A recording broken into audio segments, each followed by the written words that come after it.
Hi everyone, great to have your company. Rick Fontaine with you on Tassie Rules, Tasmania's community footy show each and every Thursday. Great to have you with us. Now we have got a big show tonight, our club in focus, very famous club down in the southern half of the state, the Glenorchy Footy Club. And we'll have a special guest joining us very shortly.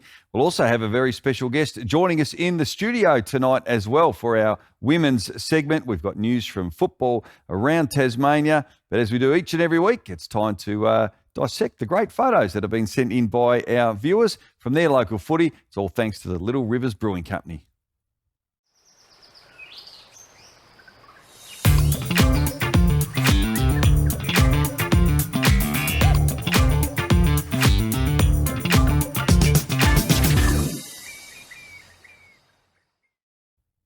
All right, so this week's winner, they're going to take home a Crafty Cuts pack with thanks to Little Rivers. And we've had a few photos sent in this week, so let's have a look at a couple of them before we announce our winner. Now, this first one's sent in by Simone Brinsmead. What a great shot this is. The boundary umpire officiating in the Old Scholars clash between Hutchins and St Virgil's. This was last weekend down at the magnificent Coimbra Oval there in Sandy Bay. Our next photo sent in by Ian McCallum. He's the president of the St Pat's Football Club. Now, they had a huge reunion last week, a double reunion. One was for the 1994 St Pat's Premiership team, who are in the picture there, and also 1954, one surviving member from the 1954 side, Rod Milbourne, who was in attendance as well. So that is fantastic and a great photo there. But our winning one this week, now this was also sent in by Simone Brinsmead from the same match there between Hutchins and St Virgil's there in the Old Scholars. This is a photo she took just capturing that great moment in the run, in the mud. A great mark taken there in that clash down at Coimbra. So that is our winner for this week. And we'll take home the gift pack with thanks to Little Rivers Brewing Company and the Crafty Cuts range. All right, we're going to go to a very quick break, but stick with us. We've got Peter Barwick from the Glenorchy Footy Club joining us next. Durable, reliable, heavy duty. Get the power you need from the people who know machinery. For sales, parts, servicing and expert advice. Call DLM Machinery today or visit dlmmachinery.com.au.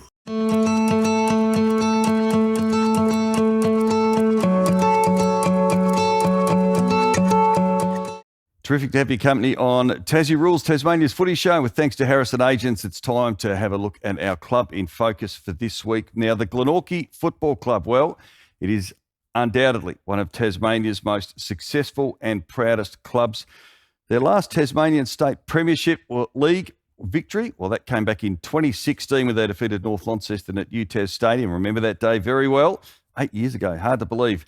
But ahead of the 2023 TSL season, this famous club from KG5 were in serious trouble. Their future was being questioned. There was a real likelihood that they may be forced into recess, with reports circulating at times that they had up to only 15 players training ahead of the season. Now, the club survived and played with one side, the senior team, in season 2023. They did go through that season winless, but the rebirth of the Glenorchy Football Club is well and truly on, which is fantastic for footy lovers. An enormous amount of work has gone into it from many in the community, and it's seen them currently sitting fifth in the TSL Seniors in season 2024 with 3 wins, and their D-League are back and they have won 5, and it's a great pleasure to be able to welcome the club president, Peter Barwick, who joins us on the show. G'day, Peter. Nice to see you. Thanks for coming on. Yeah, great. Thanks for having me. It's a real pleasure, mate. Pleasure. Firstly, we know that statistically, when a club does go into recess, there is a high likelihood that that club may never come back. How close did the Glenorchy Football Club come to disappearing? Yeah, look, there was some pretty serious conversations around that, and that would have been catastrophic, obviously, for the club, but moreover for the supporters and the community. You know, we are a huge connection to community and a huge part of that, and have been for over 100 years, 105 years now. So a group of really passionate supporters and board members and players and all that got together and decided that just was not going to happen. And so the hard work that all those guys and girls have done has seen us not only get through that, but to really start to rebuild and our upward trajectory. And Glenorchy and the northern suburbs of Hobart is a massive area. Just how important is the football club to that community? Look, it's hard really to describe it in words. It's more a feeling. It's more an energy. It's more just what it means to be part of something and part of that competitive spirit, part of being out there doing the very best that you can, and our human desire to succeed. So it was really tangible, and it was really evident on the faces of some of the people that have been around for so long. The heartfelt disappointment when those conversations about recession were had, but moreover the joy that you see and the vibrancy and the life that you see back in those people now that we are up and about. So it's incredibly important. Yeah, fantastic. And we obviously so important that the club has been able to not only survive but turn the corner and is really building very nicely. We know that the football landscape's going to change, Peter, next year. That is a fact. It's going to happen. You're part of the TSL. You'll be part of the SFL Premier League. So the TSL clubs plus Brighton will be a part of that. What impact do you think, if any, that's going to have on your footy club? Yeah, look, it certainly will have an impact. The competition structure and the competition model change means that a lot of their stuff from AFL Tasmania will no longer be available to clubs that participated in the TSL. That high level playing field that the best players across the state, given there wasn't a northwest though, we accept understand that, but there's a general consensus that there's high level players across the state all playing against one another. Won't be the case, but what it will evoke is that sense of rivalry back in that southern competition, and a lot of people talk about that with great reverence. In both the south, north, and northwest as well. So I think it will certainly be a real reconnection to community, and what it does for the playing group is yet to be seen. But with the announcement that in 2026 there'll be a VFL side, and then 2028 the AFL side, then I think it will still allow players that have aspirations to play in that Premier League competition and then move through that process. So I think we'll still attract some pretty handy players, and will be, for those that don't go through the Devils program, will still be a stepping stone into that next high level of both men's and women's football. It's a really good point you make, because the rivalry it's a huge thing, and I can remember it as a kid up here, up in the north of the state, the rivalry that, say, a North Launceston and a Scottsdale had back in the 80s, 70s and 80s in particular. But Brighton coming in, Brighton are obviously the sixth side that will come in with the TSL sides, but such a fast-growing area and some very good structures there. It seems to me, on face value, that this could be a really, really good competition. Yeah, look, I genuinely believe that'll be the case, and we've had a few meetings with the presidents of all the other clubs coming in, and we're all committed, both at president level and club and board level, to make this a really strong, vibrant, successful competition that does open up opportunities for high level expansion into VFL and AFL programs. So we're really committed to that. We're committed to the junior programs coming through, so we want to hold a club approach, and there'll be some changes. Currently under 18s were STJFL, they'll move into the Premier League competition, so it'll be from those younger players coming through, they'll get that club connection, and they'll get that opportunity to grow and expand and develop not only their football but their personalities. Yeah, terrific. I mean, so much history with your club. Obviously, the great Peter Hudson played with Glenorchy. More current times, of course, Jay Bowden. And then we look now, we had Harrison Gunther and also your daughter, Brianna, who represented the Tassie very proudly up in Queensland last week. And let's not forget your 2016 and very premiership coach and a very important member of the Glenorchy Football Club in Aaron Cornelius as well. But not only have you got great locals, Peter, fascinated with this women's program that you've got happening. Wonderful story, and I've been and thanks to Martin Duffy from Duff TV, who supplied the vision that we're going to see shortly. But you've been heavily involved in Tonga, both professionally, but also helping bring AFL footy to the 106,000 that live there on the island. We're just going to pause for a second. I'm just going to play a little intro for people to really see what is happening over there and the passion that the young men and women are playing with.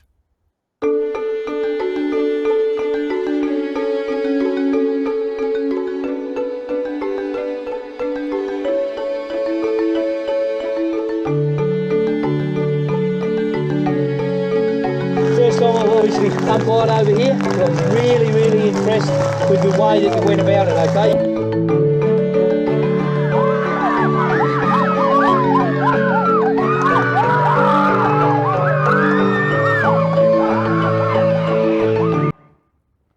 Yeah, great vision there. The thing that struck me immediately, other than the torrential rain, Peter, is the pure joy on the faces of these young men and women. What's it been like being there and experiencing it and bringing AFL footy to them? Look, it's brought not only myself but our whole club so much joy as well. One of the great things about football and why we love it so much is that the love and the joy and the excitement that we get out of playing it.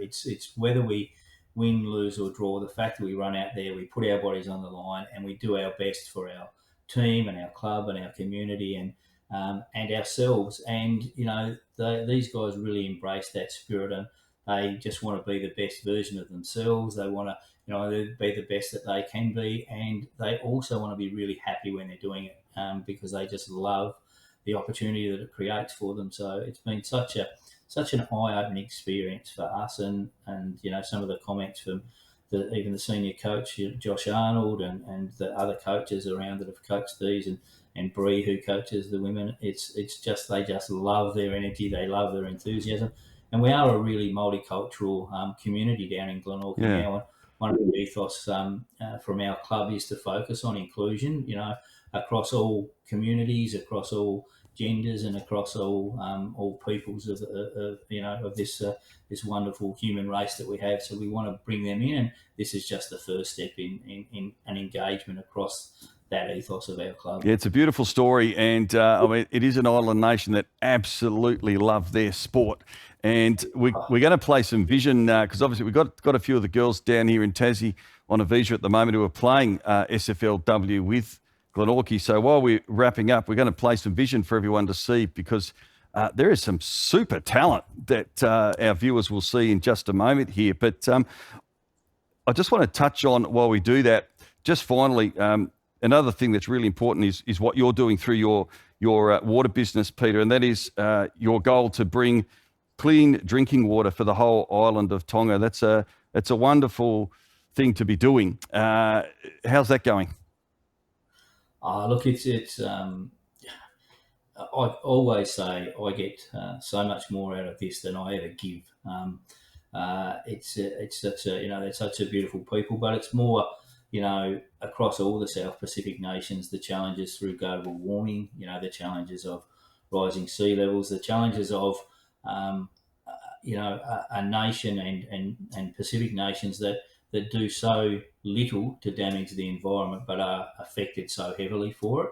So if I can raise the awareness of us as a westernised society that can give to our neighbours and support them, then that's absolutely what we should do, and it's our humanitarian need to do such things. So it's about awareness, but seeing the joy on their faces when they turn the tap on and water comes out, it's mind-blowingly grateful. Well, congratulations on what the great philanthropic work that you're doing over there in Tonga, and I guess for the joy of bringing football into their lives and having them down here as well. It's been a pleasure to have you on, and I think we'll talk to you again sometime down the track as well, because there's some great things happening at this very proud footy club, and we wish you well for the rest of the TSL season and then obviously moving ahead to SFLW. But great to have you on the show today, Peter. Yeah, thanks very much. It's been my pleasure, and I really appreciate what you're doing too, trying to heighten the awareness of footy. We're an incredibly proud football state, and guys like yourselves that are continuing to push our product and our brand and our state invaluable. So I really appreciate what you do too. Thanks, mate. No, It's been my thanks for your kind words. Great to have Peter Barwick, President of the Glenorchy Football Club, with us here on the show. Time for a quick break, and our focus turns to women's football very shortly. Durable, reliable, heavy duty. Get the power you need from the people who know machinery. For sales, parts, servicing and expert advice. Call DLM Machinery today or visit dlmmachinery.com.au.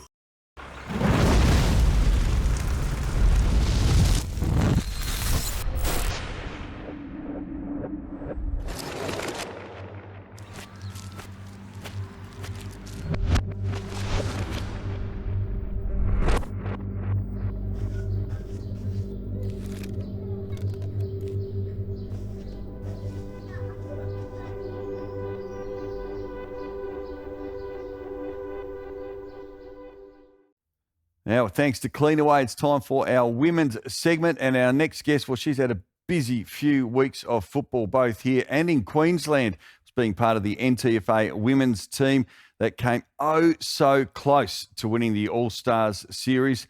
And then last week, she was not only named in the Tasmanian women's team to take on Queensland up on the Gold Coast, but she was named captain. It's a great pleasure to welcome Alice Robinson to the show. G'day, Alice. Hello, how are you? Good. Thanks for coming on. No, thanks for having me. It has been a whirlwind few weeks for you. Have you had time to let it all sink in now that that part of it's gone? Because you're straight back in, of course, to playing with Bridgenorth tomorrow. Yeah. No, it has been quite overwhelming, but it's football and I enjoy it. So it even though it's a lot, it doesn't affect me too much because it's football. It's why I do it. Yeah. I love it. So yeah. And you've only been playing football for less than a handful of years. Yeah. You've come from a rugby and touch football background. What got you into actually taking up footy? Well, when I was younger, I've always played touch. That's my sport. That's my family sport. So I've played that forever. And so I always needed a winter sport, and played netball when I was younger, and then played for Launceston in 2016 when I was 16, and that was still state league, but I just didn't quite enjoy it at that point in time. So I played rugby. That started to be quite prevalent with the Olympics and things like that. Really enjoyed rugby. And then unfortunately the pathway for the Aon Uni Rugby Sevens got taken away at Tasmania. And so that meant that I didn't have a winter sport anymore. And so I decided to, one of my mates, Maddie, said, come play at the Parrots. So I'm playing at the Parrots. Well, Parrots, there's only two football clubs in Australia that are called the Parrots, Leongatha and Bridgenorth. So you've obviously been playing under some great coaches as well at club level with Bobby Beams and over the last couple of months or so, of course, with Ash Smith with the NTFAW and Deb Reynolds with Tassie. How much have you learnt from those three in your football? Everything that I've learnt has come from those three. Obviously, I have only been playing for a short number of years, so everything that I have learnt has come from them, and it's really, really cool to experience different coaches and what they can bring as well. It's been great. And the NTFAW obviously came just short, losing a nail biter very late to the NWFL women, and then a really good win over the South. But what was the experience like representing your state last week up in Queensland? Because obviously the men were up there as well playing in the afternoon. But what was that whole experience like, and how did you find playing and representing your state and wearing that jumper? There's nothing quite like wearing the map. I think a lot of people know how special it is to wear the map, and I may have started a little catchphrase of the map just because I'm very passionate about it, and it's an honour, and I don't take it for granted, that's for sure. Now, you're not only very good on the football field, you are known for your party tricks, and something that does happen during the games, pre-game. Damien Ryan, who's the NTFA president, actually captured this before the NWFL game. Let's show our viewers your little party trick here. And talk us through this because, you just warm up there and then there she goes. The footy goes round and round and round. You spin it around. It doesn't drop. How long's that been in your repertoire? And what got you into that? And what does that do for you pre-game? I do that in majority of sports I play. So I do that before touch as well. And I used to do it with rugby and, I do it before footy. It just kind of, I don't know, I like doing it before we group and go out. It's just relaxes I don't know, you? it relaxes me, it grounds me. I don't know, it takes my mind off things. So you haven't thought about taking up basketball, given that's obviously a little basketball, trick only there. social basketball. Okay, right. Hey, let's get on to club footy finally. Bridgenorth, undefeated so far, flying once again in 2024. How mindful are you? Obviously last year, and there you are with the team, a great photo there. Yeah. Last year, similar circumstances, undefeated the whole season through to the grand final, but got beaten by Old Launcestonians. So what's the resolve like now? We're halfway through the season. How are you guys feeling and approaching it with this year in mind? Obviously last year was disappointing to lose in the grand final, but that's footy. OL's played better on the day, and so that's just what happens. But we still celebrated the year that we had, 14 in a row. It's pretty impressive, and that's something that we are very proud of. And obviously that was last season, so this season we're focusing on what we've got this season and what we can do with our footy this year, because we've got a very different team this year. So we're just trying to play footy and try to play the best footy that we can. You're going very well. We're going to have a look at the ladder now and the state of play as we head into this weekend. And we can see there you're 3 games and a heck of a lot of percentage clear of your old, I guess, big rivals now in Old Launcestonians. You're up against Launceston tomorrow, who certainly have improved enormously this year after winning the premiership, obviously, the year before that. But we might have a look at the matches so that everyone could see the schedule now. It's the middle of winter, and you're playing tomorrow night down at Parrot Park against Launceston. OLs are playing Old Scotch as well. That is tomorrow night at 7 o'clock at Invermaid Park. But what are you expecting at Parrot Park tomorrow night against the Blues? Nothing quite like playing at Parrot Park on a Friday night. Because you get really nice big crowds, don't you? It's a really good following down there. 5 pits out, it's the place to be. So hopefully we get a good amount of people there to watch. But I'm just expecting a contested footy game, basically. They'll have people back in for them as well, and we've got a couple coming back into our side. So I think it'll be a really good matchup. Should be a great game. And then it finishes on Saturday up at Youngtown with South Launceston taking on Scottsdale. That is at 10:55. Just finally, when you found out you were captain of Tasmania, describe that in terms of, I guess, your young sporting life at the moment. Where did that sit? Yeah. I was not expecting it at all. And when Deb gave the news to everyone, I actually audibly gasped. I just was absolutely blown away, and I'm very, very honoured, and it's very up there with my life achievements, to be honest, and that's because of how much Tassie footy means to people in Tasmania and what the map means to people. And so to be given the privilege to be captain of the map, I'm very, very honoured. Fantastic. Well, it was thoroughly deserved. You had a great series through the All-Stars and did yourself proud last weekend as well. So Alice Robinson, captain of Tasmania, co-captain of Bridgenorth? Yes, with Grace Walker, who's a very big inspiration to me in leadership. I look up to her, so fabulous. Honored. Look, thanks for being on the show. It's great to have you with us, and good luck in the cold tomorrow night down at Bridgenorth. Thank you. Thanks for having me. That's Alice Robinson joining us from Bridgenorth, and great to have her on the show. Thanks to Cleanaway. Time for a quick break. Back shortly. Durable, reliable, heavy duty. Get the power you need from the people who know machinery. For sales, parts, servicing and expert advice. Call DLM Machinery today or visit dlmmachinery.com.au.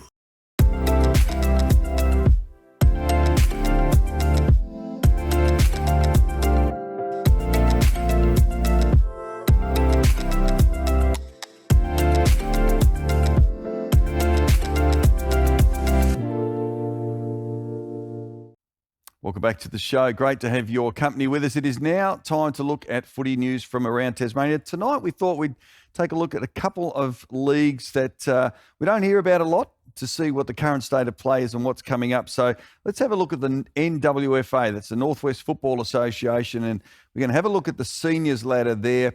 And this is after round 11, and Sheffield are on top of the table at the moment with 40 points. 10 wins from their 11 matches. In hot pursuit, Mott and Preston. And then we go back, game further back to 4th and East Ulverston, who are equal there. Wesley Vale on the 6 wins from 10 matches. Leading goal kickers, this puts it into perspective. We got Aaron McNabb from Sheffield. Coaching up there. He's on 85 goals after 10 games. So he's averaging 8.5 goals a game. Mitchell Burns from Sheffield, his teammate, doing very well also on 77, and Jack Orton there on 61. So some big numbers there in the NWFA leading goal kickers. Let's turn our attention down south to the Old Scholars now. We can see the reserves and the seniors ladder there, and we got OHA currently leading the way on 9 wins from Dosa, Hutchins, St Virgil's, University and Richmond. They're making up the table as it currently stands. Let's quickly check out the matches coming up in the Old Scholars. So we've got St Virgil's, who are in 4th place. They're taking on University this week. Dosa, who are in 2nd place on the ladder, up against OHA. So that's 1st versus 2nd. So that should be an absolute beauty. And Richmond are taking on Hutchins. So that is the games coming up in that competition on the weekend. Now, some big milestones coming down at St Helens this week, the East Coast Swans. So a huge congratulations to, firstly, Nick Child, seen there on the screen, playing his 250th club game. So that is a mighty effort for the East Coast Swans. They're taking on St Pat's this Saturday. And also a big shout out, how ironic is this as well, another one, 250 games to the one and only Ned Highland from the Swans, a former senior coach as well. So congratulations to both Ned and Nick, chalking up 250 games. Teams will be playing for the Chris Smithy Smithhurst Medal on Saturday, which will be awarded to the best player on the ground. Chris, very sadly, passed away last year and is actually a former premiership player for both East Coast Swans and St Pat's, who East Coast are taking on this weekend. So that should be a great day. Now, in the Oatlands District Football Association, it is the Rural Alive and Well round. So RAW, a fantastic organisation. You can see some of the details there on the screen. But Oatlands are going to be doing battle with Woodsdale at the Oatlands Oval this Saturday afternoon. They'll be playing for the Raw Perpetual Trophy, which will be presented to the winning team. And it should be a good game. These teams met back in round 3. Woodsdale winning that game by 16 points. Oatlands looking for their first win of the season, possibly their best chance as well against Woodsdale, who have got just the 1 win for the season to date. As I said, that one coming against Oatlands. In other matches in the ODFA, it is Campbelltown in 4th place. They're taking on Bothwell, the Rabbits, who are currently sitting in 2nd, and then Mount Pleasant in 3rd are taking on Triabunna. Triabunna winning that game by 15 points back in round 3. Raw, now, they do an enormous amount of work through Tasmania's rural community. Now, Raw build mentally healthy and resilient rural communities to reduce the prevalence of suicide. So it's a fantastic thing that they're doing. Check out their Facebook page and website as well. So a great initiative coming up this weekend. Now, coming up on the 13th of July, got a Ladies' Day event down at the Bridgenorth Footy Club. So I'm sure Alice will be down there as just our guest on the show. It's a big day for the club. There's plenty of great footy action as well. Bridgenorth taking on Rochalee. That'll be a cracking men's Premier Division clash. The women will be up against Old Scotch, and the Ladies' Day goes from 1:30 to 3:30, just $35 a head. And details there on your screen. You can also check out their Facebook page, the Bridgenorth Football Club. In the TSL, we chatted a little earlier, of course, with Glenorchy, but the match of the day coming up for broadcast on City Park Radio this weekend, North Launceston are taking on Kingborough at UTAS Stadium. Coverage starting at 5 minutes to 2 with Dave Moore and the team. So details there on how you can tune in and listen to that match. So Big weekend of footy. Great to focus on our community football leagues around the state because that is what the show is all about. If you've got any suggestions, any stories you'd like to get put across, please let us know. Send us a message or also your photos. Keep them rolling in from the weekend's footy action. There's some great ones coming up this weekend. We'd love to see them and we'll show them on the show. But thanks for your company. Thanks again to DLM Machinery. We'll see you next Thursday.